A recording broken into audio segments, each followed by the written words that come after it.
Salt. ठीक है, तो स्क्रीन विजिबल है सबको? Yes sir. चलो तो हेडिंग डाल लो, एसिड बेसिस ऑन सॉल्ट। ठीक है, सेकंड चैप्टर स्टार्ट कर रहे हैं, एसिड बेस,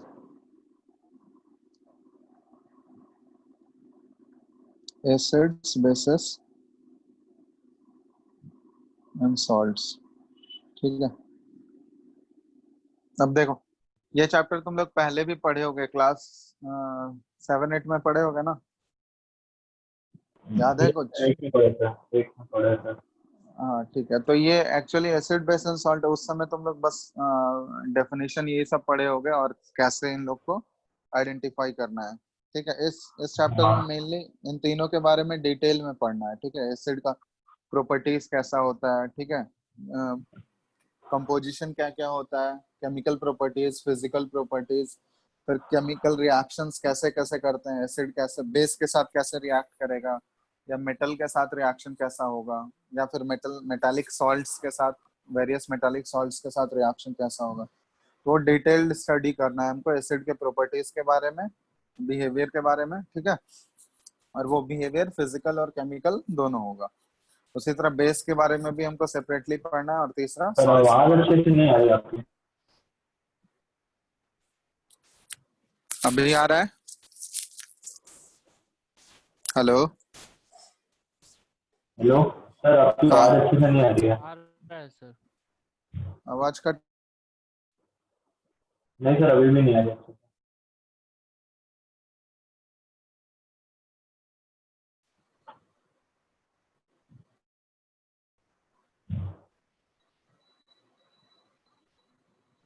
अभी ठीक है क्या आवाज?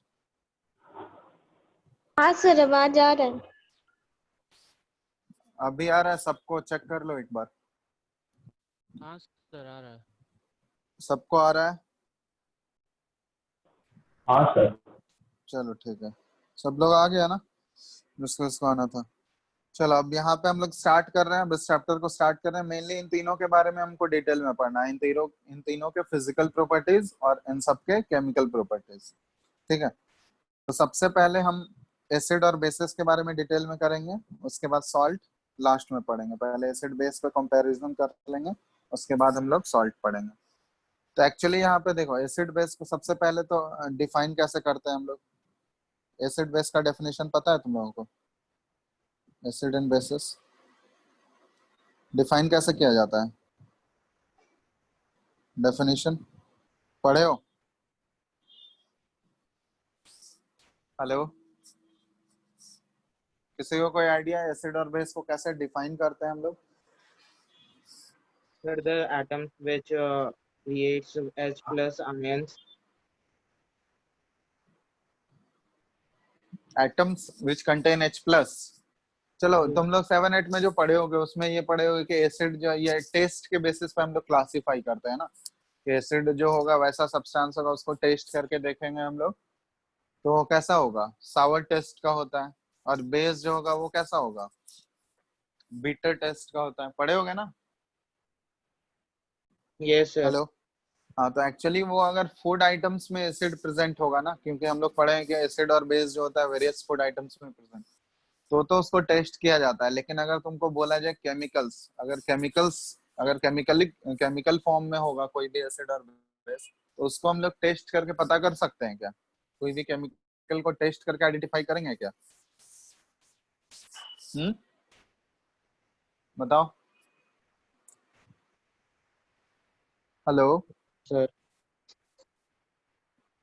बोलो, क्या पूछ Yes, रहे हैं sir. हम? किसी भी केमिकल को टेस्ट करके हम लोग आइडेंटिफाई कर सकते हैं क्या वो एसिड है, सावर टेस्ट का है या बिटर टेस्ट का है? केमिकल को नहीं टेस्ट सर, नहीं कर सकते सर। नहीं। ठीक है, तो ये चीज ध्यान रखना कि ऐसा नहीं है कि केमिकल बोला जाए उसको आइडेंटिफाई करने एसिड है या बेस है तो उसको टेस्ट कर लिए। ठीक है, वो सिर्फ हम लोग अगर फूड आइटम्स हैं तो उसके लिए कर सकते हैं। ठीक है, तो उसके लिए केमिकल्स के लिए एक स्पेशल हम लोग मेथड यूज करते हैं, या special other chemical species use किया जाता है, या केमिकल सब्सटेंस यूज किया जाता है, जिसके थ्रू आइडेंटिफाई किया जाता है कि वो एसिड है या बेस है। तो सबसे पहले हम लोग डेफिनेशन देखते हैं। तो इसमें जो डेफिनेशन तुम लोग को बेसिक पढ़ना है ना, बहुत सारे डेफिनेशंस होते हैं एसिड के, बहुत सारे साइंटिस्ट अलग अलग डेफिनेशन दिया था, लेकिन तुम लोग के सिलेबस में एक्चुअली एक ही डेफिनेशन है, ये पढ़ना है। सबसे इंपॉर्टेंट डेफिनेशन जो है ये आर्हीनियस का डेफिनेशन है, आर्हीनियस कॉन्सेप्ट। ठीक है, आर्हीनियस साइंटिस्ट का नेम था। ठीक है, Arrhenius concept of acid and base. तो इसी के अकॉर्डिंग हम लोग को डेफिनेशन देखना है इस चैप्टर में, Arrhenius concept of acid and base. तो इसके अकॉर्डिंग क्या था, एसिड्स को कैसे डिफाइन किया था कि दो substance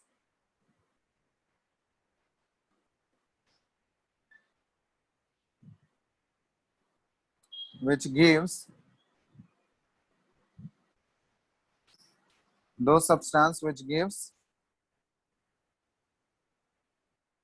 H plus ions in its aqueous state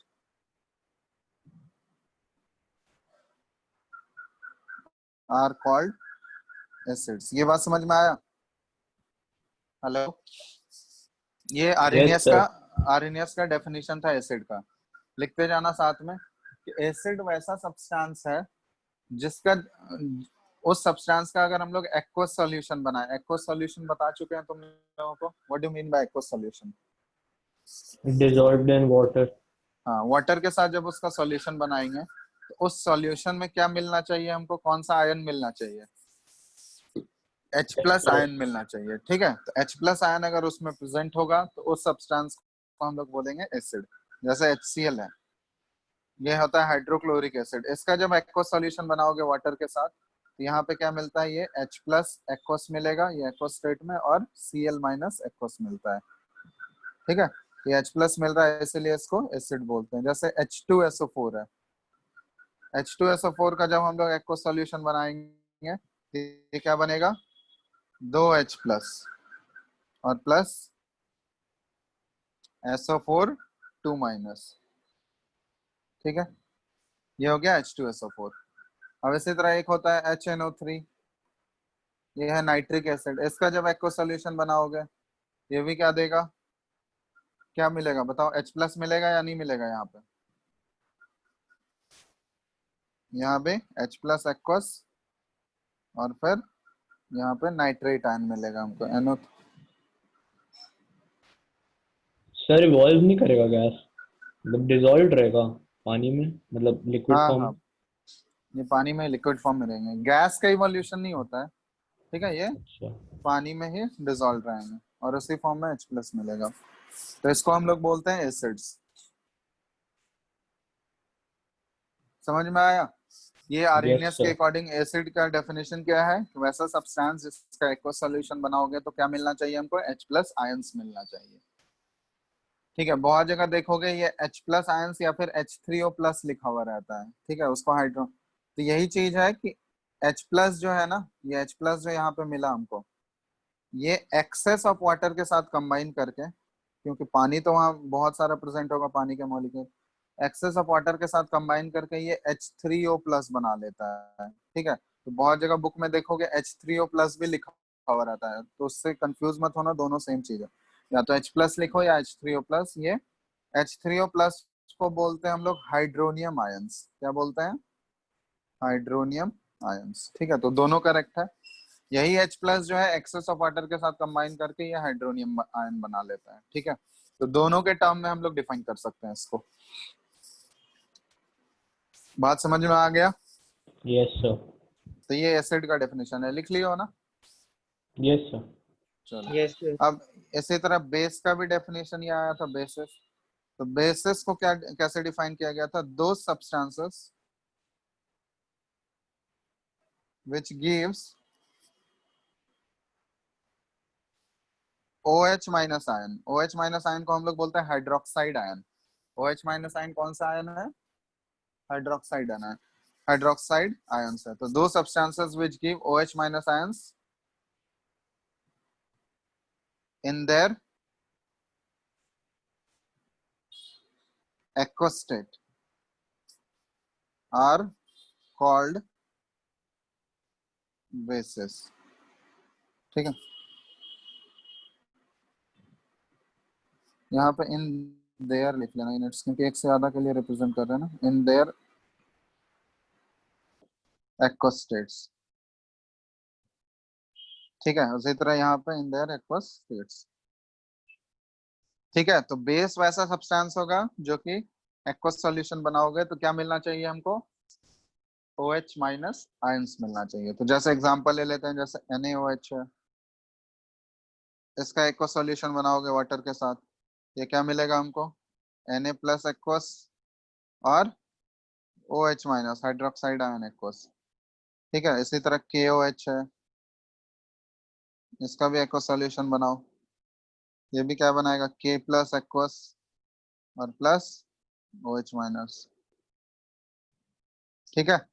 ये सारे बेसिस हो गए। ये बात समझ में आया। तो एसिड का एक्वस सॉल्यूशन बनाओगे तो क्या मिलना चाहिए हमको, कौन सा आयन मिलना चाहिए, H प्लस आयन मिलना चाहिए। H plus ions, और बेस का जब एक्वस सॉल्यूशन बनाओगे तो कौन सा आयन मिलेगा हमको, OH minus, OH माइनस। ठीक है। ये चीज ध्यान रखना। ये एसिड और बेस का डेफिनेशन है ऑन किसके बेसिस पे, किसका कॉन्सेप्ट है, ये कौन से साइंटिस्ट का कॉन्सेप्ट है, आर्नियस, आर्हेनियस, ठीक है। आर्हेनियस। हाँ आर्हेनियस। अब इसमें एक चीज रिक्वायरमेंट होता है कि आर्हेनियस के क्लासिफिकेशन में एक्वस सॉल्यूशन होना चाहिए, बिना एक्वस सॉल्यूशन के एसिड और बेस को क्लासिफाई नहीं किया जा सकता है। समझ में आया। तो आर्हेनियस के कॉन्सेप्ट के लिए एक्वस सॉल्यूशन जो है एसिड या बेस का वो मस्ट है, मतलब पानी के साथ उसका सॉल्यूशन प्रेजेंट होना चाहिए, ठीक है। Yes sir. तो ये हो गया एसिड और बेस का डेफिनेशन। पहले इसको नोट डाउन कर लो फिर आगे बढ़ो।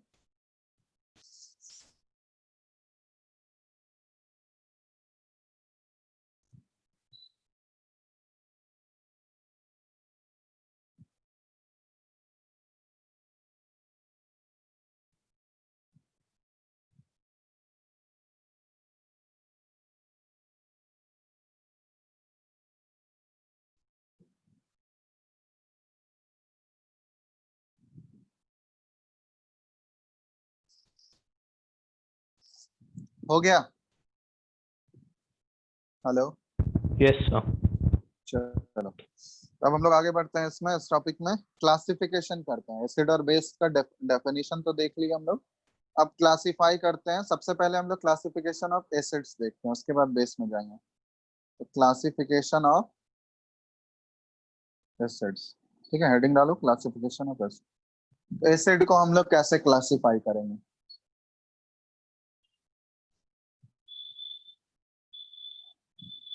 तो सबसे पहला जो क्लासिफिकेशन कर रहे हैं, ये बहुत सारे बेसिस होते हैं क्लासिफिकेशन के। तो सबसे पहला क्लासिफिकेशन हम लोग ए लिख लो, ये फर्स्ट क्लासिफिकेशन हम लोग कर रहे हैं on the basis of classification A, on the basis of basicity. Basicity पढ़े हो क्या, एसिड, एसिड के टर्म में हम लोग बेसिसिटी का बात करते हैं। बेसिसिटी सुने हो पहले, नो सर। oh sir, तो चलो बेसिसिटी को डिफाइन करते हैं। बेसिसिटी एक्चुअली है क्या, अगर तुमसे पूछा जाए बेसिसिटी ऑफ एन एसिड को डिफाइन करो कि एसिड का बेसिसिटी क्या होता है, तो इसको हम लोग ऐसे डिफाइन करते हैं, it is defined as the number of ionizable H plus ions present in one molecule of an acid, ठीक है। बेसिसिटी का मतलब क्या हुआ, बेसिसिटी का डेफिनेशन ये हुआ कि एक मॉलिक्यूल अगर एसिड का लोगे तो उसमें कितने number of H plus ions मिल रहे हैं, और वो H प्लस आयंस हम लोग हाइड्रोजन देख के नहीं बोलेंगे, आयोनाइजेबल H प्लस आयंस, मतलब पानी में अगर वो एक्वस सॉल्यूशन बनाओगे, एक्वस सॉल्यूशन बनाने के बाद कितना हमको number of H plus ions मिल रहा है, ठीक है। एक्चुअल में कितना number of H plus ions मिल रहा है एक्वस सॉल्यूशन बनाने के बाद, उसी को हम लोग बोलते हैं बेसिसिटी। किसी एसिड का बेसिसिटी वही होता है, number of H plus ions, ionisable H plus ions कितना मिल रहा है हमको एक मॉलिक्यूल ऑफ एसिड से। वन मॉलिक्यूल अगर टूटेगा आयनाइज होगा तो कितने number of H plus ions हमको मिलेंगे उस एसिड से, तो वही उसका बेसिसिटी हो जाएगा।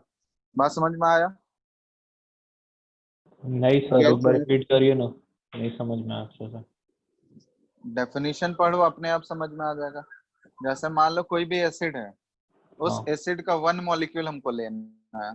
एक मॉलिक्यूल का एक्वा सॉल्यूशन बनाओगे, हाँ एक्वा सॉल्यूशन बनाने के बाद हमको कितने H प्लस आयंस मिल रहे हैं उसका नंबर काउंट करोगे। अगर 1 H प्लस आयंस मिलेगा तो अच्छा बेसिसिटी 1 हो गया। 2 H प्लस आयन मिला तो बेसिसिटी अच्छा क्या हो अच्छा जाएगा? अच्छा 2। 2 3 H प्लस मिलेगा तो बेसिसिटी हो गया 3, 3। मैं समझ ठीक है, गया सर। हाँ चलो तो इसी को बोलते हैं बेसिसिटी। अब इसके बेसिस पे जो होते हैं, बेसिसिटी के बेसिस पे 3 टाइप के एसिड होते हैं। सबसे पहला जो होता है मोनोबेसिक एसिड। मोनोबेसिक समझते हो? मोनो हम लोग किसके लिए यूज करते हैं? 1 के लिए sir. 1 वो 1 के लिए। तो सबसे पहला है मोनोबेसिक एसिड। तो मोनोबेसिक एसिड का मतलब क्या हुआ, इसको डिफाइन कर लोगे क्या? मोनोबेसिक एसिड का अगर डेफिनेशन तुमसे पूछा जाए तो मोनोबेसिक एसिड के लिए 1 बेसिस बेसिसिटी, बेसिसिटी का बेसिसिटी वैल्यू क्या होना चाहिए? 1 होना 1 चाहिए। मतलब इसको अगर दूसरे टर्म में डिफाइन करना चाहें हम लोग, तो कितने number of ionisable H plus ions मिलेंगे इसके? 1। 1 Sir, मिलेंगे। 1. ठीक है, तो उसको हम लोग बोलते हैं मोनोबेसिक एसिड। अब मोनोबेसिक एसिड का एग्जांपल क्या क्या होता है? जैसे HCl हो गया, हाइड्रोक्लोरिक एसिड। तो इसका जब एक्वा सॉल्यूशन बनाओगे, ये सारे एग्जांपल्स हैं।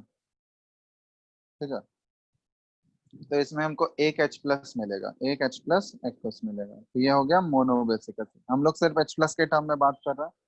HNO3, HNO3 कौन सा एसिड है? Nitric acid. HCl कौन सा एसिड था? Sir, hydrochloric acid. Hydrochloric acid.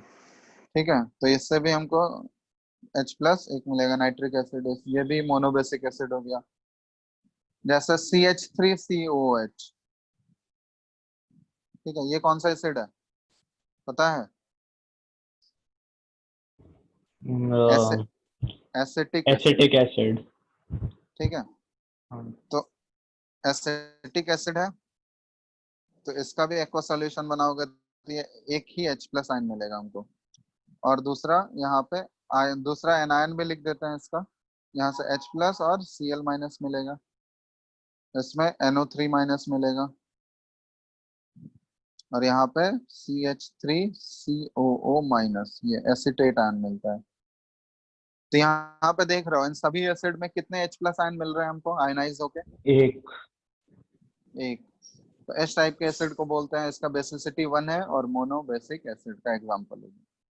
समझ में आया? Yes sir.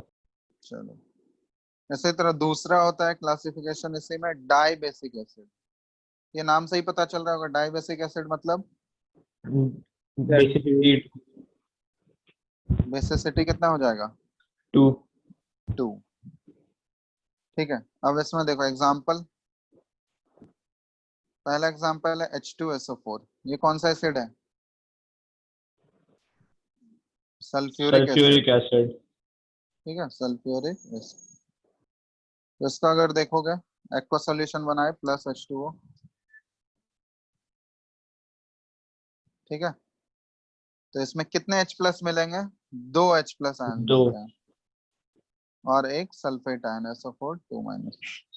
तो इसको बोलेंगे हम लोग dibasic acid. 2 H plus मिल रहा है। और एग्जांपल बताओ डाई बेसिक का, कोई एसिड है जो डाई बेसिक होता है? और कोई एग्जांपल दूसरा? sir, H2SO3. हाँ, H2SO3 भी होता है, वो सल्फ्यूरस एसिड है। ठीक है, एक होता है H2CO3। ये सुने हो, कार्बोनिक एसिड। कार्बोनिक एसिड, हाँ सर सुना। ये कार्बोनिक एसिड। इसका भी एक्वा सॉल्यूशन बनाओगे, कितने H प्लस मिलेंगे? 2। 2 H प्लस। ठीक है, SO4 2 माइनस एक्वस। ठीक है, तो ये हो गया डाई बेसिक एसिड, बेसिसिटी हो गया 2। ठीक है,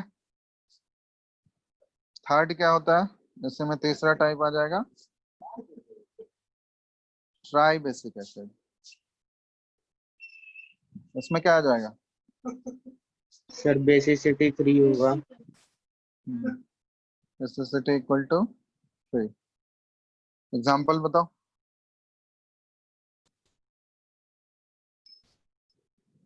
H3PO4 ये कौन सा एसिड है बताओ? Phosphoric acid. Phosphoric acid. ठीक है, फॉस्फोर ये है फॉस्फोरिक एसिड। इसका भी एक सॉल्यूशन बनाओगे तो यहाँ पे कितने H प्लस मिलेंगे हमको? 3H plus ion. ठीक है, 3H प्लस आयन। ठीक है, सॉरी ये PO4 3 माइनस आ जाएगा। यहाँ पे फॉस्फेट आयन मिलेगा PO4 प्लस। ठीक है, अब देखो ये एक्चुअली कैसे टूटता है। ये 3 स्टेप्स में टूटता है। हम देख रहे हैं इसको करके दिखाते हैं। H3PO4 जो है फॉस्फोरिक एसिड, ये 3 स्टेप में होता है। स्टेप 1 में देखो क्या है। स्टेप 1 अगर हम लोग बात करें तो स्टेप 1 में मतलब एक H प्लस निकलेगा। ठीक है, तो स्टेप 1 में एक H प्लस निकलेगा तो ये वाटर के साथ कंबाइन के एक H प्लस अगर निकल गया तो उसके बाद क्या बचेगा बताओ तो? एक H प्लस निकलने के बाद बताओ। Sir H2PO4। हाँ, H2PO4 और चार्ज कितना आएगा? -1, क्योंकि एक ही H प्लस निकला है इससे। तो अगर इसके ऊपर एक प्लस है तो इसके ऊपर क्या आएगा? एक माइनस। ठीक है, तो फर्स्ट स्टेप में ये हुआ। स्टेप 2 में क्या होता है?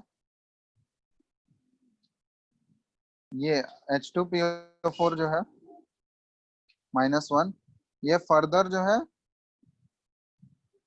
एक और H प्लस लूज करेगा। तो एक और H प्लस ये लूज किया, उसके बाद कितना बचेगा? क्या बचेगा बताओ?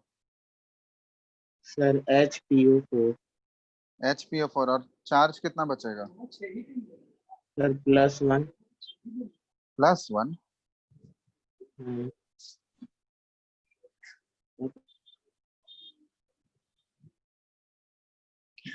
+1 कैसे आ जाएगा चार्ज?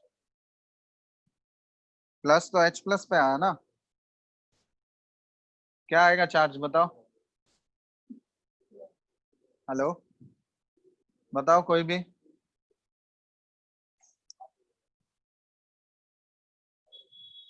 हेलो,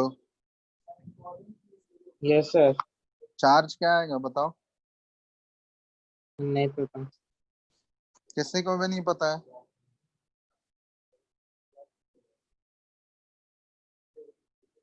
देखो ऑलरेडी इसके पास एक -1 था, अब ये एक H प्लस लूज कर रहा है। अब एक H प्लस लूज किया तो इसके ऊपर क्या है? ऑलरेडी -1 था, एक और माइनस आ जाएगा तो टोटल चार्ज क्या हो जाएगा? 2 माइनस। ठीक है, तो 2 माइनस हो गया इसका। अब थर्ड स्टेप में क्या होगा बताओ? स्टेप 3 में, स्टेप 3 में ये जो होता है HPO4 2 माइनस, ये फर्दर जो है एक और H प्लस ये लूज करेगा। और ये क्या बचेगा बताओ? अब क्या बचेगा फाइनल? Sir PO4। PO4 और चार्ज कौन बोलेगा? चार्ज क्या बचेगा बताओ? -3। हाँ, 3 माइनस, ये देख ही चुके हैं 3 हम लोग। माइनस। हाँ। ठीक है, तब देखो ये 3 स्टेप। अब कोई भी H प्लस और बचा है क्या इसके पास? नहीं। नो नहीं सर। बचा है। तो टोटल कितने H प्लस मिल रहा है यहाँ पे? 3 सर स्टेप में 3। डिसोसिएट होने के बाद 3H प्लस 3 मिल रहा है। तो इसीलिए इसको क्या बोलते हैं हम लोग? ये किसका एग्जाम्पल हो गया?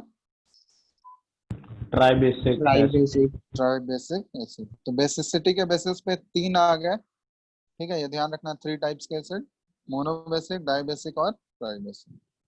एग्जाम्पल्स याद रखना है सबका। और डेफिनेशन डिफाइन करने बोला जाए, कर लोगे ना डिफाइन?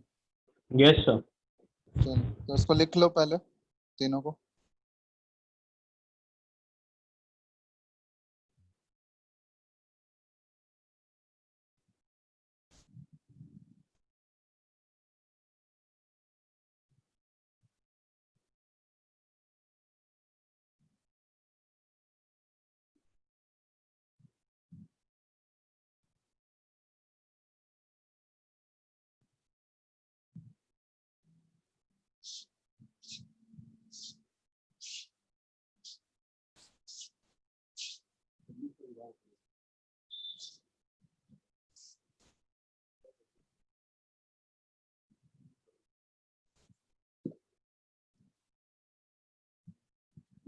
हो गया? Yes, sir. चलो, तो ये हो गया ऑन द बेसिस ऑफ, लिख लिया ना सब लोग? Yes, sir. On the basis of basicity हो गया। दूसरा जो क्लासिफिकेशन आएगा, ये हो गया है ना सबका? Yes sir. चलो, सेकंड जो क्लासिफिकेशन है,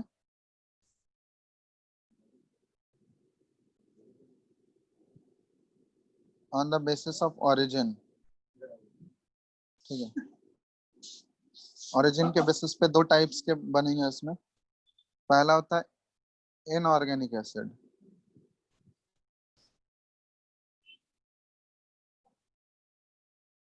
और दूसरा ऑर्गेनिक एसिड्स। ठीक है, इन दोनों में डिफरेंस बताओ।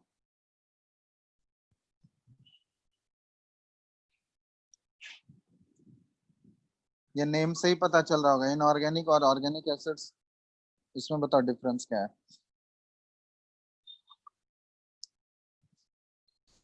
हेलो,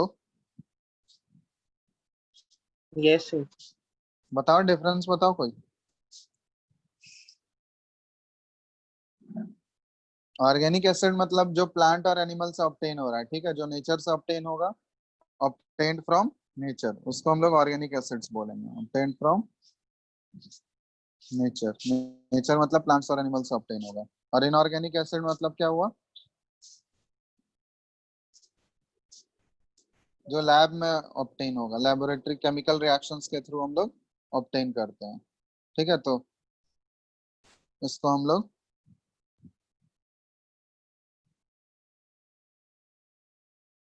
ये बोल सकते हैं हम लोग ऑब्टेन इन लेबोरेटरीज। एग्जांपल बताओ तो, दोनों का एक एक एग्जांपल बताओ। ऑर्गेनिक एसिड का पहला एग्जांपल बताओ। HCl citric acid. HCl कौन सा एसिड था? Hydrochloric acid. तो वो और ऑर्गेनिक है या इनऑर्गेनिक है?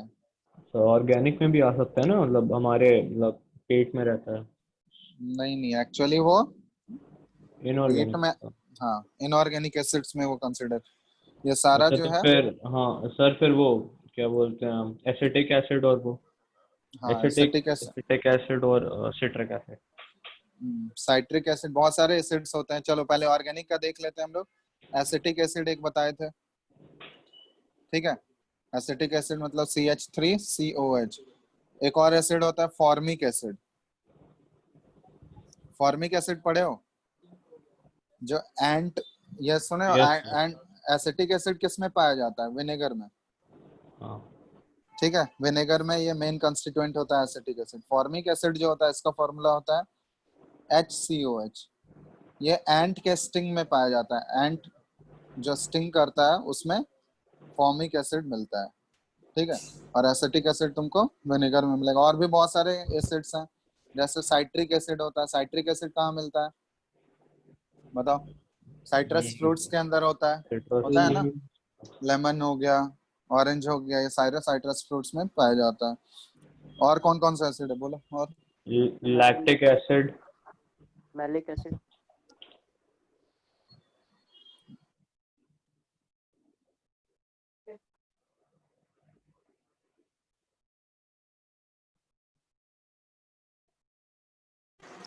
हेलो, yes, बोलो। sir. और भी ऑर्गेनिक एसिड्स के एग्जांपल। Lactic acid. So हाँ, मैलिक लैक्टिक एसिड जो मिल्क में पाया जाता है। मैलिक और एसिड मैलिक एसिड किस में पाया जाता है? मैलिक एसिड बताओ। एप्पल एप्पल एप्पल हाँ, एप्पल में। ठीक है, इधर लिख भी दे रहा है, ये एप्पल में पाया जाता है। लैक्टिक एसिड मिल्क मिल्क या कर्ड में। ठीक है, साइट्रिक एसिड साइट्रस फ्रूट्स में मिलता है। और फॉर्मिक एसिड एंट के स्टिंग्स में the sting sting, sting of ant ant and bee ant sting या फिर बी स्टिंग जो होता है, उसमें formic acid inject. Formic acid का दूसरा नेम जो होता है, इसको मेथेनोइक एसिड भी बोला जाता है। ठीक है, फॉर्मिक एसिड को ये पढ़ोगे आगे, 4th चैप्टर में तुम लोग का कार्बन एंड इट्स कंपाउंड उसमें बताया जाएगा। ठीक है, नेम इसका करते हैं हम लोग। तो मेथेनोइक एसिड है, फॉर्मिक एसिड, और एसिटिक एसिड का जो है ये इथेनोइक एसिड होता है। ठीक है, ये इथेनोइक एसिड है। तो एसिटिक एसिड किस में पाया जाता है बताओ? विनेगर में। ठीक है, विनेगर में मिलता है। और भी होता है टार्टेरिक एसिड, सुने हो? Hello, no sir. Tartaric acid पाया जाता है टैमरिंड में, इमली। टैमरिंड सुने हो ना? हाँ सर। तो टैमरिंड इमली को बोलते हैं, उसमें पाया जाता है टार्टेरिक एसिड। ठीक है, तो ये सारे बहुत सारे एग्जांपल हो गए, ये सारे ऑर्गेनिक एसिड्स हैं जो कि प्लांट और एनिमल्स में पाया जाता है। ठीक है, क्लियर है ना? और इनऑर्गेनिक Yes, एसिड्स वैसे एसिड होते हैं जो लेबोरेटरी में मिलते हैं। तो इनऑर्गेनिक का एग्जांपल यहाँ पे लिखना है, इनऑर्गेनिक का एग्जांपल, ये सबका ध्यान रखना है। तो सबसे पहला है HCl, जिसको हाइड्रोक्लोरिक एसिड बोला जाता है। Hydrochloric acid HCl। Sulphuric acid,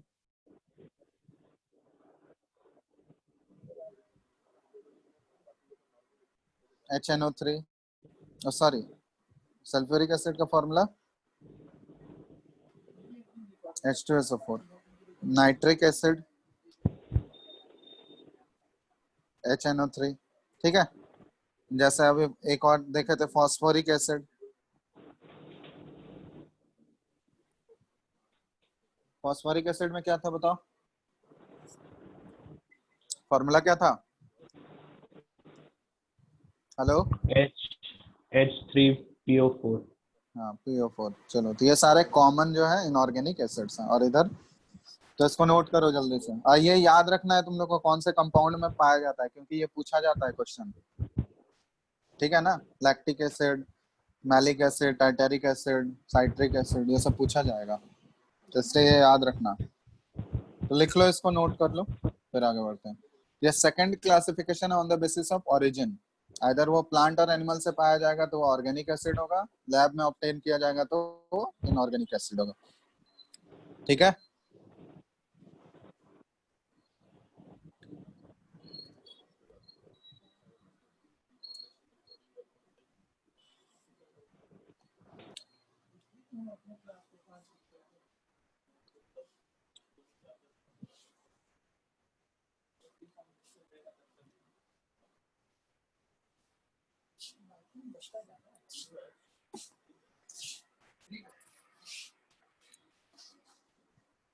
लिख लोगे तो बोलना।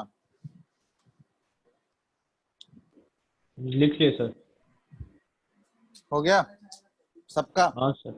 चलो, लिख तो ये लिया। दूसरा हो गया on the basis of origin. दो टाइप का क्लासिफिकेशन हम लोग देख चुके हैं, कौन कौन सा देखे बताओ? On the basis of basicity, on the basis of origin। हम्म, तीसरा क्या है बताओ? तीसरा जो क्लासिफिकेशन होता है, थर्ड सी है, ये थर्ड क्लासिफिकेशन देख रहा है। द ओरिजिन के बेसिस पे दो ही आएंगे, एक इनऑर्गेनिक और ऑर्गेनिक। तीसरा जो क्लासिफिकेशन देख रहे हैं हम लोग, on the basis of amount.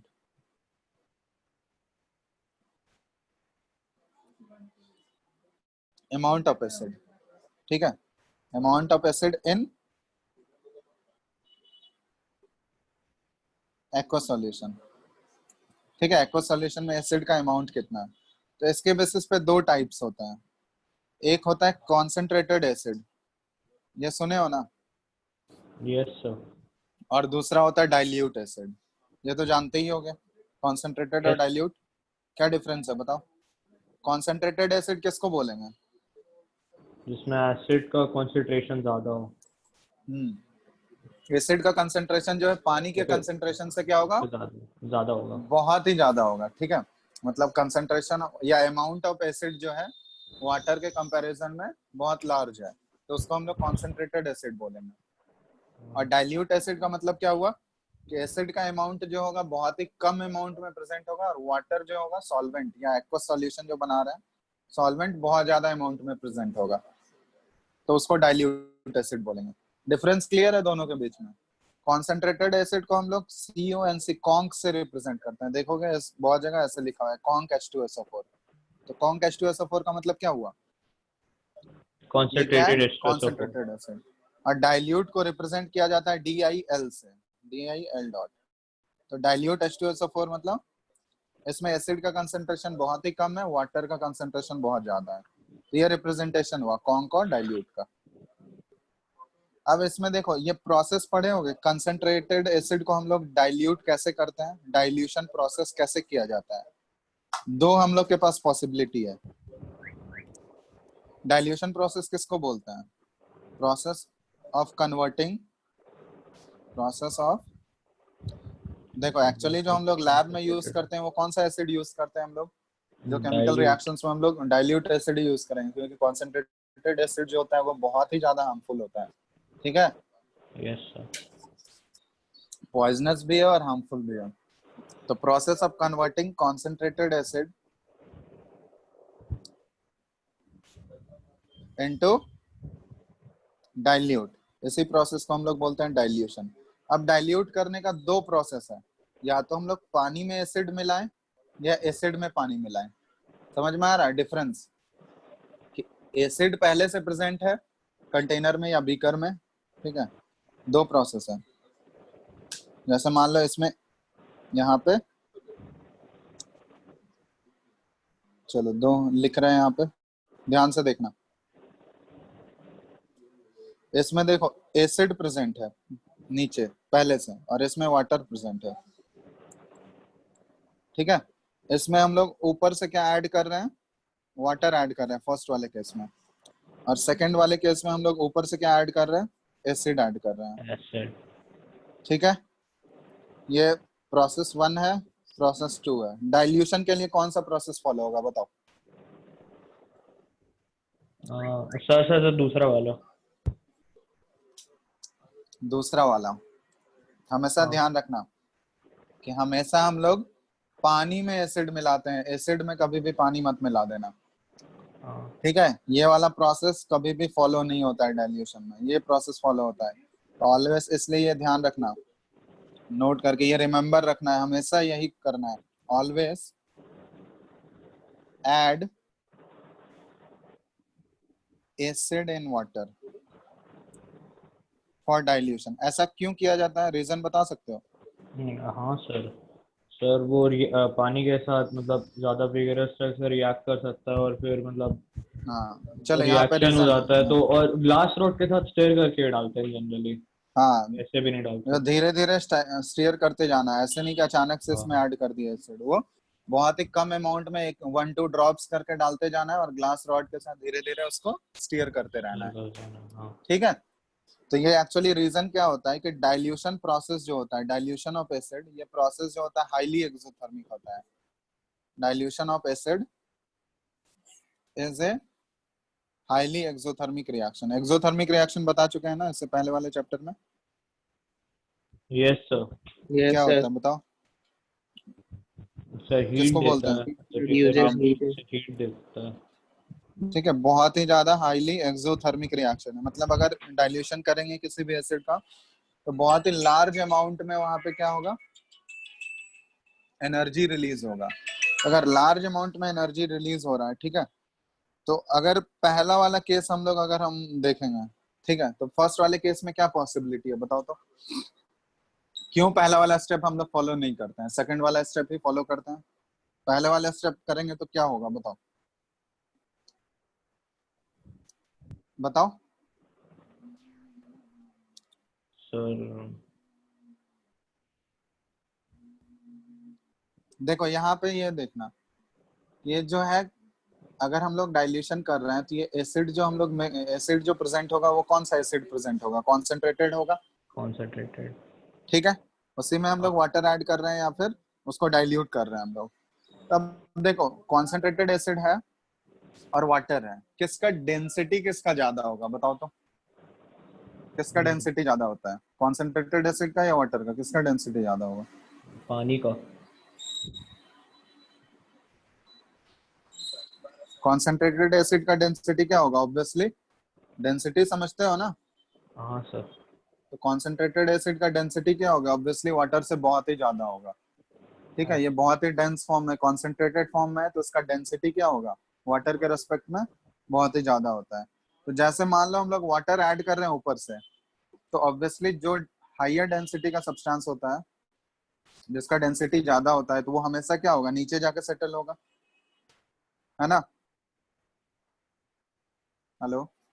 Yes sir, yes sir. Yes, sir. Concentrated acid का डेंसिटी ऑलवेज क्या है, सबसे ज्यादा है इस वाटर के कंपैरिजन में। अगर हम लोग बात करें, वाटर के कंपैरिजन में बात करें, तो वाटर ऑब्वियसली अगर ऊपर से ऐड करोगे तो वाटर तो ऊपर वाले ही लेयर में रह जाएगा ना, यहीं पे वाटर रहेगा। मान लो ये वाटर ऐड किए, ठीक है, ये सरफेस पे ही रहेगा, अंदर तो नहीं जाएगा ना, नीचे जा पाएगा Yes, क्या sir. वाटर, सरफेस पे ही रहेगा। तो जो भी Yes, sir. एक्सोथर्मिक रिएक्शन हो रहा होगा वो कहाँ पे होगा, सरफेस पे। एसिड के सरफेस पे ही होगा। तो वहां पे चांसेस क्या है कि हाईली एक्सोथर्मिक है, बहुत ज्यादा हीट रिलीज हो रहा है। तो उस केस में पॉसिबिलिटी ये है कि एक्सोथर्मिक रिएक्शन होने की वजह से क्या होता है कि वो एसिड वहां से निकल के स्प्लैश कर सकता है, मतलब उस कंटेनर से बाहर आके, और जो एक्सपेरिमेंट कर रहा है उसके बॉडी पार्ट्स में लग सकता है। तो अगर वो बॉडी पार्ट्स में लग गया तो वो क्या होगा, तुरंत वो जिस जगह पे वो लगेगा वो पूरा बर्न कर जाएगा। समझ में आ रहा है। लेकिन यस अगर हम सर। लोग सेकंड स्टेप फॉलो करेंगे, तो सेकंड स्टेप में क्या होता है, देखो कॉन्सेंट्रेटेड एसिड है, ये वाटर है, तो ऑब्वियसली डेंसिटी जो है कॉन्सेंट्रेटेड एसिड का वो ज्यादा है, और पानी का डेंसिटी कम होता है। तो जैसे ही इसको ऐड करोगे, धीरे धीरे ऐड करना है हमको, तो एसिड का डेंसिटी ज्यादा होने की वजह से एसिड तुरंत कहाँ जाते जाएगा, नीचे जाते जाएगा, नीचे जाकर सेटल होगा, होगा, यस Yes, बोलो। sir. तो नीचे जाके सेटल होगा, तो जो भी रिएक्शंस होना होना होगा, एक्सोथर्मिक रिएक्शन जो हो रहा होगा डाइल्यूशन की वजह से, वो सारा कहाँ होगा, पानी के नीचे ही हो जाएगा ना। इसमें Yes, बाहर sir. स्प्लैश होने का चांसेस क्या है, वो बहुत ही मिनिमम है। समझ में आ रहा है, क्योंकि इस केस में सरफेस पे नहीं हो रहा है कोई भी रिएक्शन, वो रिएक्शन जो होगा वो पानी के अंदर वाले लेयर में हो रहा होगा, बिल्कुल नीचे बॉटम में हो रहा होगा। तो जो भी वहां पे एनर्जी रिलीज हो रहा होगा वो वहां अंदर तक ही रह जाएगा, वो बाहर निकलने का या बाहर स्प्लैश होने का उसका चांसेस क्या है, बहुत ही मिनिमम है। समझ में आया, क्लियर है। लेकिन फर्स्ट वाला केस अगर फॉलो करोगे तो इस केस में बहुत ही हाई चांस क्या है कि वो एक्सोथर्मिक रिएक्शन होगा, और एक्सोथर्मिक रिएक्शन की वजह से क्या होगा, वो बाहर निकल जाएगा उस कंटेनर से, और बॉडी पार्ट्स में वो पड़ने का पॉसिबिलिटी है। ठीक है, तो इसलिए हमेशा डाइल्यूशन के लिए हम लोग कौन सा प्रोसेस फॉलो करते हैं, कौन सा स्टेप फॉलो करते हैं, फर्स्ट या second, Sir, second. Second step. Reason explain कर दोगे ना, क्यों। Yes, sir. यस। ठीक है, तो रीजन लिख दोगे, क्यों क्यों हम लोग ये, क्योंकि डाइल्यूशन ऑफ एसिड जो हाईली एक्सोथर्मिक रिएक्शन है, और एसिड को अगर पानी में हम लोग ऐड करेंगे वाटर में, तो एसिड डेंसिटी हाई है, तो ऑब्वियसली वो नीचे जाके सेटल होगा, और जो भी रिएक्शंस हो रहा होगा वो पानी के नीचे ही होगा। तो वहां पे चांसेस कम है, मिनिमम चांसेस है कि वो बाहर स्प्लैश हो सके। ठीक है, तो इसलिए हमेशा डाइल्यूशन के लिए हम लोग सेकंड स्टेप फॉलो करते हैं। ये वाला स्टेप कभी भी फॉलो भूल के भी मत करना। तो मेनली लैब में जो यूज किया जाता है वो कौन सा एसिड है, कॉन्सेंट्रेटेड, सॉरी, डाइल्यूट एसिड ही यूज करेंगे हम लोग। केमिकल रिएक्शंस जो भी करोगे लैब में वो डाइल्यूट के साथ ही करना है।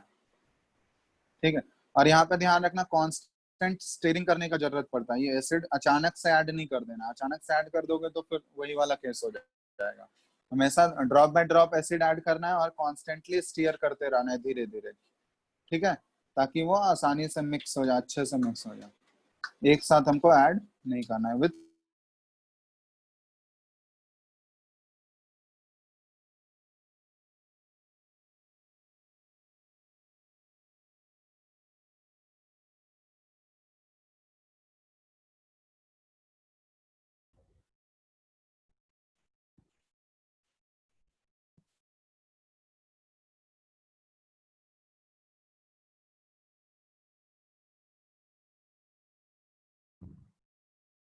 हेलो सर, आवाज नहीं आ रही है।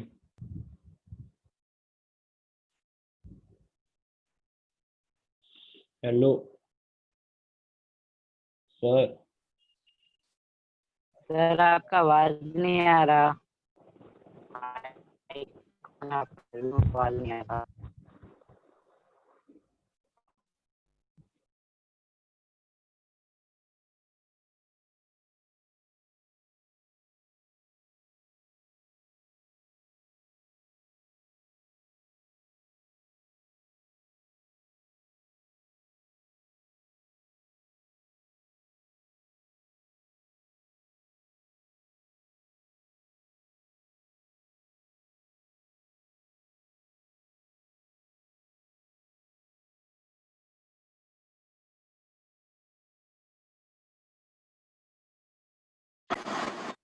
Hello, Yes, sir. आवाज आ रहा है क्या अभी? हाँ sir. एक मिनट, स्क्रीन दिख रहा है? Yes sir. चलो अभी ठीक है ना? और नहीं, हाँ सर। चलो ये प्रोसेस क्लियर हो गया, डाइल्यूशन प्रोसेस कैसे करना है? यस कोई सर। डाउट है Yes, इसमें? sir. किसी कोई भी डाउट है तो पूछ लो, क्योंकि एग्जाम में पूछा जाएगा ये क्वेश्चन। ठीक है, तो तीन टाइप का हम लोग क्लासिफिकेशन, सर कितने तीन मार्क्स चीज। का आएगा ये? कितने मार्क्स का जाएगा क्या चीज? ये क्वेश्चन डाइल्यूशन वाला जो है? एक ही या 2 मार्क्स का, उससे ज्यादा थोड़ी ना है इसमें, थोड़ी ना कुछ ज्यादा एक्सप्लेनेशन। 1 मार्क्स का या 2 मार्क्स का पूछा जाएगा। ठीक है, तो एसिड का हम लोग क्लासिफिकेशन देख चुके हैं। कितने टाइप्स के क्लासिफिकेशन आए, कौन कौन सा बेसिस क्या क्या था बताओ? पहला क्लासिफिकेशन किसके बेसिस पे था? On the basis of basicity, on the basis of origin, and on the basis of amount of acid in aqueous solution. हाँ ठीक है, चलो उसी तरह अब हम लोग क्लासिफिकेशन ऑफ बेस भी कर लेंगे, जैसे एसिड का किया उसी तरह तुरंत तुरंत क्लासिफिकेशन ऑफ बेस भी कर लेते हैं। ठीक है, तो लिखो क्लासिफिकेशन ऑफ बेसिस। ठीक है, हेडिंग डाल लो क्लासिफिकेशन ऑफ बेसिस। बेसिस के टर्म में देखो, पहला है ए है classic on the basis of acidity.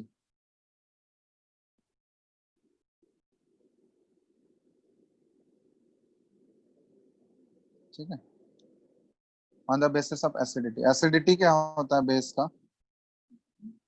जैसे एसिड का क्या था, बेसिसिटी था ना, तो उसी तरह बेस का आ जाएगा एसिडिटी। तो इसको हम लोग डिफाइन कैसे करते हैं बताओ?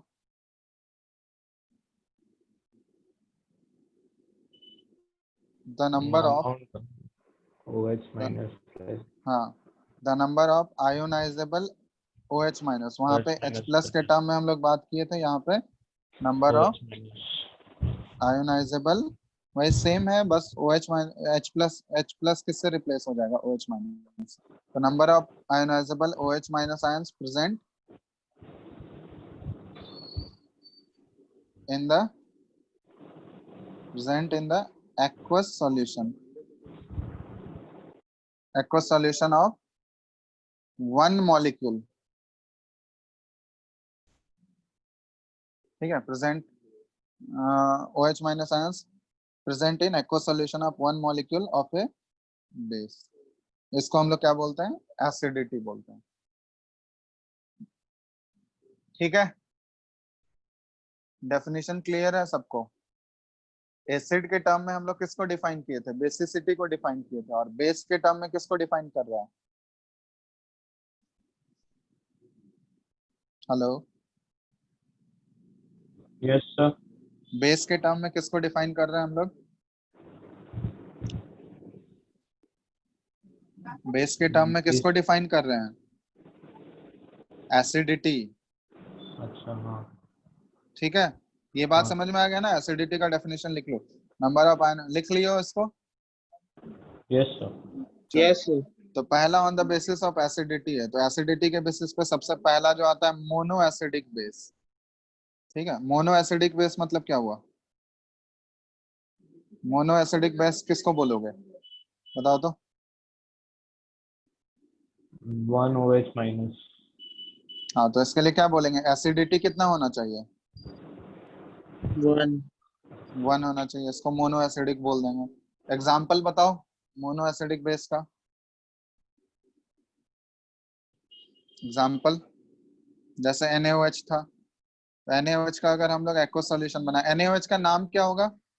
Sodium hydroxide. क्या बोलते हैं इसको? Sodium Sodium hydroxide. hydroxide. तो इसका अगर बनाओगे एक्वस सॉल्यूशन, तो ये Na प्लस और OH माइनस। तो कितने OH माइनस मिल रहे हैं हमको यहाँ पे बताओ? Sir, 1. 1। तो एक OH माइनस मिलेगा, तो एसिडिटी इसका हो गया 1। और ये किसका एग्जाम्पल हो गया? मोनो एसिडिक बेस का हो गया। इसी तरह KOH होता है, पोटाशियम हाइड्रोक्साइड, इसका भी एक्वस सॉल्यूशन बनाओ, ये क्या बनेगा? K प्लस एक्वस और OH माइनस। ये हो गया मोनो एसिडिक बेस। दूसरा क्या आएगा इसमें बताओ? मोनो एसिडिक, साथ साथ लिखते ही जाना तुम लोग, ठीक है? सेकंड एग्जांपल क्या होगा, सेकंड टाइप क्या आ जाएगा इसमें? Sir diacidic base. हाँ, डाई एसिडिक बेस। तो डाई एसिडिक बेस किसको बोलेंगे? जिसका एसिडिटी क्या होना चाहिए? एसिडिटी 2 होना चाहिए। एसिडिटी 2, मतलब एक्वस सॉल्यूशन जब उसका बनाए तो कितने OH माइनस आयंस मिलने चाहिए हमको? 2। 2। ठीक है, तो इसमें एग्जांपल क्या क्या आ जाएगा? जैसे MgOH होल ट्वाइस। ठीक है, ये मैग्नीशियम हाइड्रोक्साइड होता है, इसका एक्वस सॉल्यूशन बनाओगे यहाँ पे ये Mg2 प्लस एक्वस मिलेगा और प्लस 2OH माइनस मिलते हैं, तो इसको हम लोग बोलेंगे डाई एसिडिक बेस। ठीक है, जैसे copper hydroxide CuOH whole twice हम लोग ले लिए, तो इसका एक्वस सॉल्यूशन बनाओगे, यहाँ पे क्या मिला? Cu2 प्लस एक्वस और प्लस हो गया 2OH आयंस। ठीक है, तो ये हो गया डाई एसिडिक बेस। तीसरा क्या हो जाएगा बताओ? एग्जाम्पल साथ साथ लिखते जाना। ठीक है, sir try acidic base. Try acidic base. Try acidic base किसको बोलेंगे? एसिडिटी कितना होना चाहिए? 3। 3. 3 होना चाहिए। एग्जाम्पल जैसे AlOH होल थ्राइस है, एल्यूमिनियम हाइड्रोक्साइड है, प्लस H2O, तो इसका भी करोगे तो ये Al3 प्लस एक्वस और प्लस 3OH माइनस एक्वस। ठीक है, ये ध्यान रखना, कुछ कुछ एग्जांपल्स हैं। ये ट्राई एसिडिक बेस हो गया। तो इसी तरह जैसे हम लोग एसिड को क्लासिफाई किए थे on the basis of basicity, उसी तरह बेस को क्लासिफाई कर दिए on the basis of acidity. ठीक है, साथ साथ ही लिखते जाना, सिंपल है ये सारा चीज, कोई टफ नहीं है।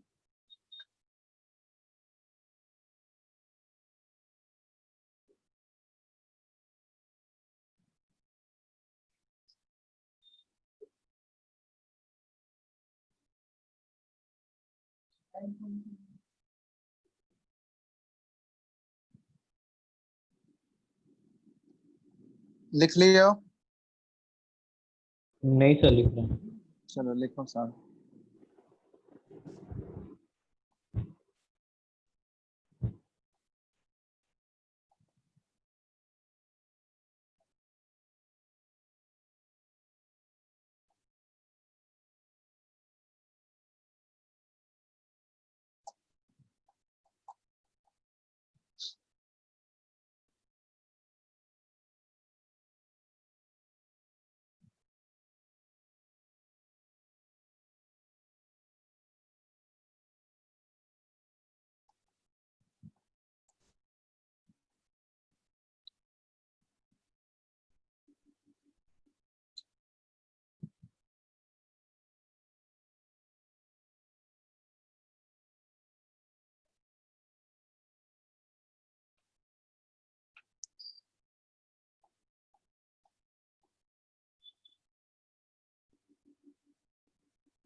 हो गया सर। हो गया?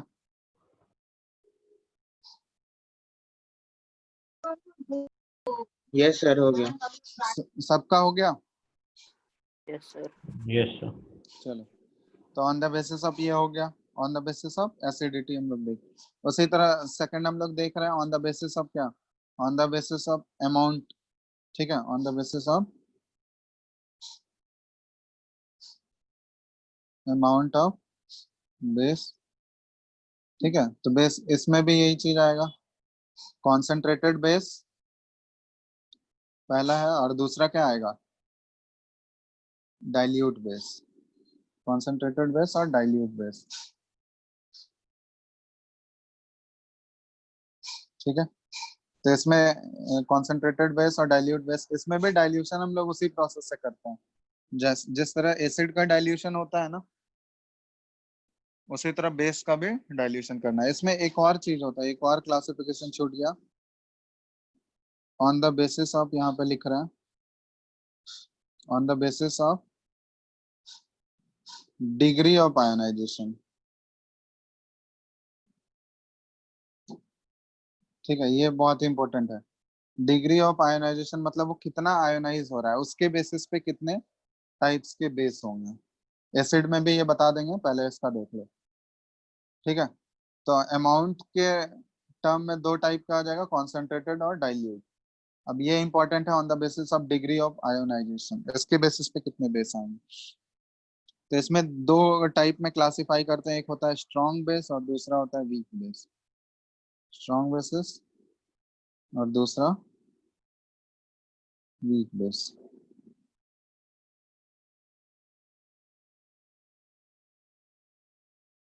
ठीक है, तो स्ट्रॉन्ग बेसिस में हम लोग उसको रखते हैं। ठीक है, those basis which are completely ionized। ठीक है, ये ध्यान रखना, which are completely ionized in their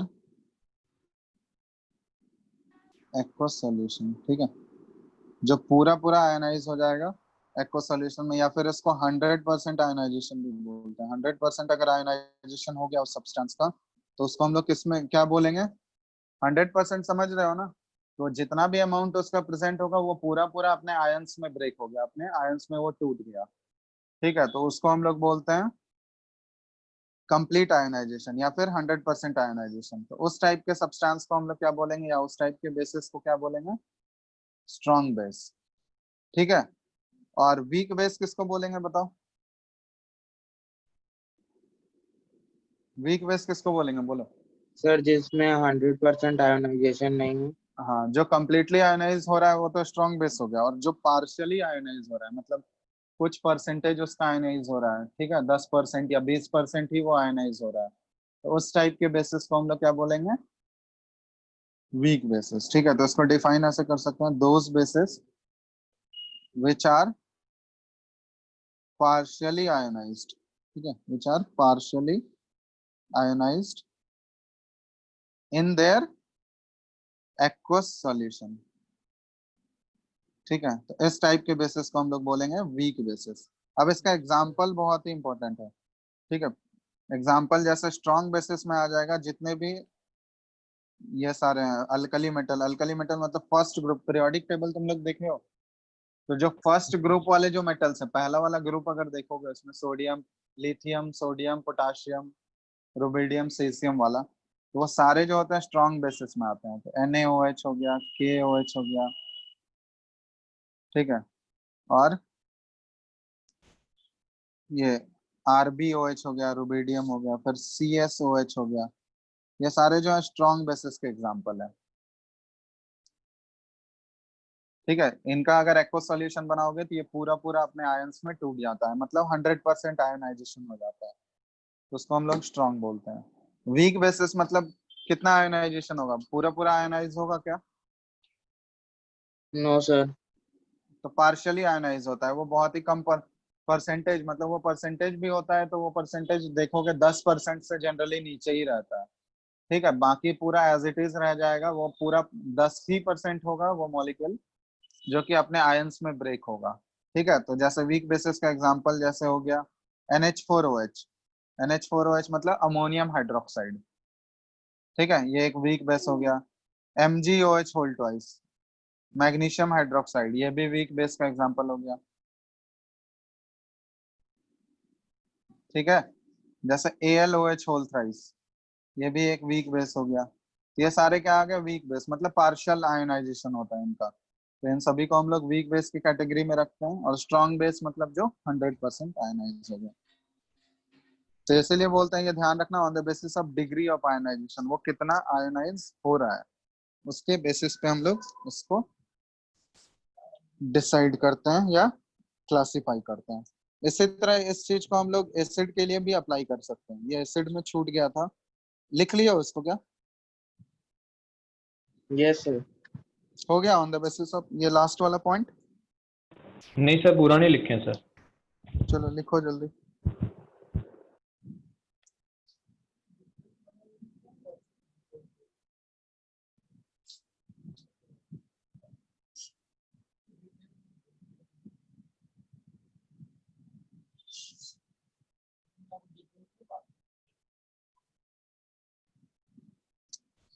इसमें और भी एग्जांपल्स आ जाएंगे, CuOH होल ट्वाइस, सारे जो है वीक बेस हो गए।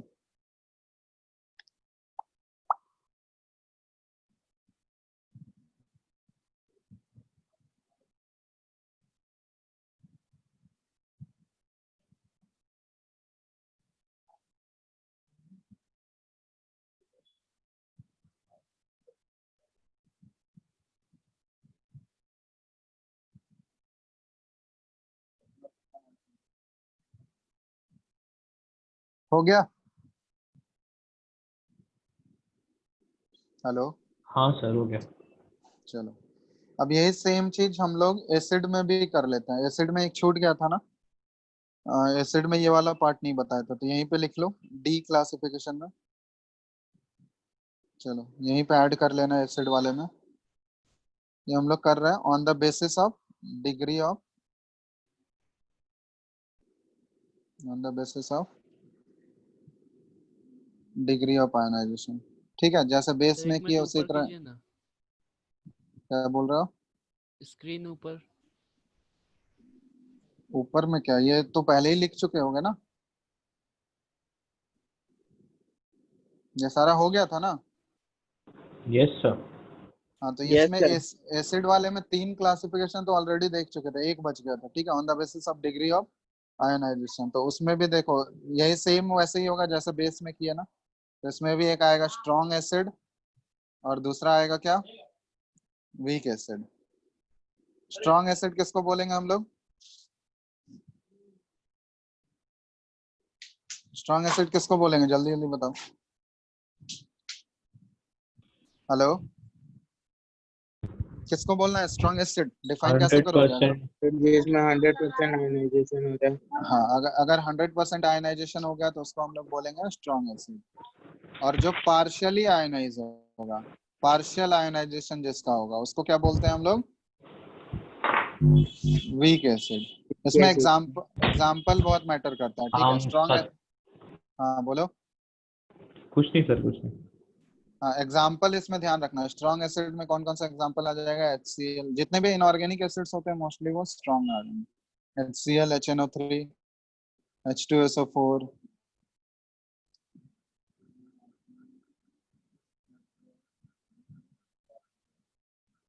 ठीक है, ये स्ट्रॉन्ग एसिड हो गया। वीक एसिड में क्या क्या आ जाएगा? वीक एसिड में ध्यान रखना, वीक एसिड में जनरली इनऑर्गेनिक एसिड्स जो होते हैं वो वीक एसिड होंगे। जैसे फॉर्मिक एसिड हो गया HCOH, एसिटिक एसिड हो गया CH3COH। ठीक है, या फिर कार्बोनिक एसिड H2CO3। ठीक है, ये सारे किसके एग्जांपल हो जाएंगे? वीक एसिड का, क्योंकि इनका अगर एक्वा सॉल्यूशन बनाओगे, एक्वा सॉल्यूशन बनाने पे क्या होगा, ये पूरा पूरा आयनाइज होगा क्या? No sir. नहीं, पार्शियल आयनाइज होता है। ठीक है, तो पार्शियली आयनाइज होगा तो उनको हम लोग वीक एसिड बोलते हैं। और जो कंप्लीटली आयनाइज होता है, स्ट्रॉन्ग 100% आयनाइजेशन, वो स्ट्रॉन्ग एसिड। ठीक है, तो ये है क्लासिफिकेशन। डेफिनेशन के बारे में हम लोग देख चुके हैं आज, और क्लासिफिकेशन भी देख चुके हैं। ठीक है, तो ये ध्यान रखना, ये पूछा जाएगा क्लास। अब जरूरी नहीं है कि तुमसे क्लासिफिकेशन स्पेसिफिकली भी पूछा जा सकता है कि on the basis of degree of ionisation के बेसिस पे बताओ, या ऑरिजिन के बेसिस पे बताओ, या फिर बेसिसिटी के बेसिस पे बताओ। ठीक है, तो इसलिए सारे क्लासिफिकेशन ध्यान रखना है। ठीक है, कोई डाउट है क्या इसमें किसी को? देख लो, नो लिख सर। लिया हो ना, ये ऊपर वाला हो गया था ना, डिग्री ऑफ हाँ सर। आयनाइजेशन वाला। हाँ ये सर, फॉर्मिक एसिड आएगा वीक एसिड में, फॉर्मिक एसिड। हाँ, ये तो है, तो HCOH यही तो फॉर्मिक एसिड है ना। अच्छा हाँ हाँ। ठीक है, ये सारे जो होंगे वीक एसिड में। जनरली जो ऑर्गेनिक एसिड्स होते हैं वो वीक के एग्जांपल में आ जाएंगे।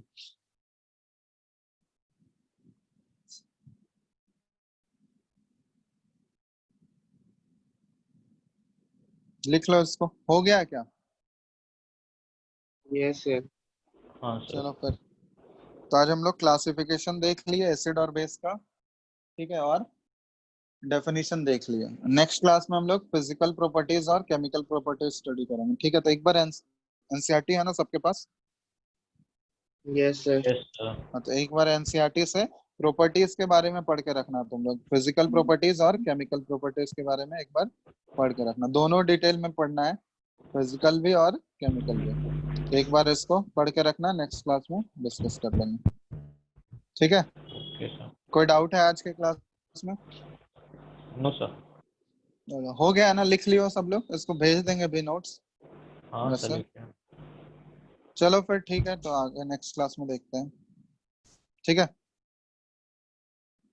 हाँ चलो पढ़ के रखना तुम लोग, एनसीईआरटी से एक बार फिजिकल और केमिकल प्रॉपर्टीज देख के रखना, नेक्स्ट क्लास में डिस्कस कर लेंगे।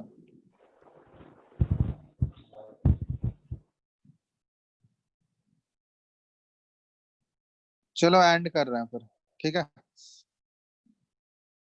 Bye sir. हम्म